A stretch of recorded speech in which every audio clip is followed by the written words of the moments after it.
नमस्ते मित्रांनो, आज एक क्लायंट आला होता आणि तो रिच डॅड पुअर डॅडचं पुस्तक वाचत होता।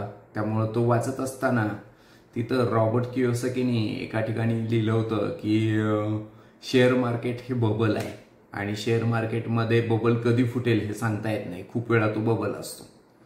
मग त्याचं म्हणणं असं होतं की तो म्हणतोय की शेअर मार्केटमध्ये बबल आहे वगैरे आणि त्यामुळे तो जरा रिअल इस्टेटवर जास्त बोलत होता। अगदी बरोबर, कारण ॲक्च्युअल कंडिशन ही आहे की रॉबर्ट कियोसाकीने मोस्ट ऑफ पैसे जे कमवले ते रिअल इस्टेटमध्ये कमवले, शेअर मार्केटमध्ये नाही। मग त्यामुळं तो जे सांगतोय त्याच्या ज्ञानानुसार अगदी बरोबर आहे।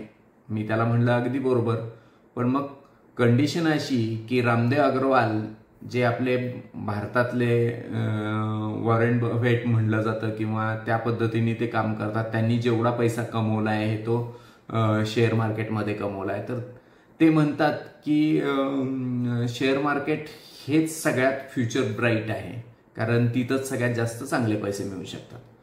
पण गंमत अशी की कोण बरोबर कोण चूक हे कसं शोधायचं, तर माझे मेंटर नेहमी हे वाक्य सांगतात की ड्रीम गर्ल म्हणून एक मूवी आहे आयुष्मान खुरानाचा, आणि त्यामध्ये तो नेहमी म्हणतो की इस जिंदगी में कोई सही और कोई गलत नहीं होता है, कोणी बरोबर आणि कोणी चुकीचं नसतं, जो कम गलत है वही सही है, म्हणजे जे कमी चुकतंय तेच बरोबर आहे। सेम थिंग इथं आहे की रामदेव अग्रवाल बरोबर आहेत का, तर तेही बरोबर आहेत असं नाही, तेही रॉंग आहेत। आणि रॉबर्ट कियोसाकी पण बरोबर आहे का रॉंग आहे, तर तोही रॉंग आहे, पण तो कमी रॉंग आहे। म्हणजे दोघंही जे कमी रॉंग आहेत ते ग्रेट आहे। मग याचाच अर्थ असा आहे की प्रत्येक जण आपल्या फील्डला बेस्ट म्हणत असतो, आणि त्यामुळं कोणती फील्ड बेस्ट आहे ह्या म्हणण्यापेक्षा माझं असं म्हणणं आहे की यामध्ये वॉरेन बफेटचं वाक्य जास्त महत्वाचं आहे की don't put all eggs in one basket. म्हणजे काय, एकाच ठिकाणी सगळी अंडी ठेवू नका। म्हणजेच काय, तर ज्यावेळी तुम्हाला रिअल इस्टेट घ्यायची आहे त्यावेळी तुम्ही रिअल इस्टेट पण घ्या, ज्यावेळी तुम्हाला इक्विटी घ्यायचंय त्यावेळी इक्विटी पण घ्या, ज्यावेळी तुम्हाला सोनं घ्यायचंय त्यावेळी तुम्ही सोनं पण घ्या।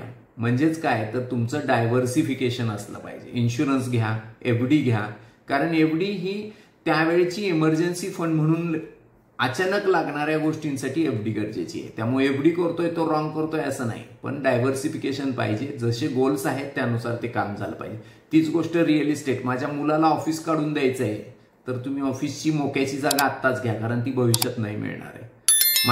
मला माहिती आहे की मला 2 मुलं आहेत आणि दोघांना 2 वेगळी घरं घेऊन द्यावी लागणार आहेत, नक्कीच तुम्ही रिअल इस्टेट घेऊन ठेवा त्याच्यासाठी। तीच गोष्ट तुमच्या रिटायरमेंटसाठी, तुमचा लॉंग टर्म गोल आहे तर तुम्ही ते इक्विटीमध्ये जावा।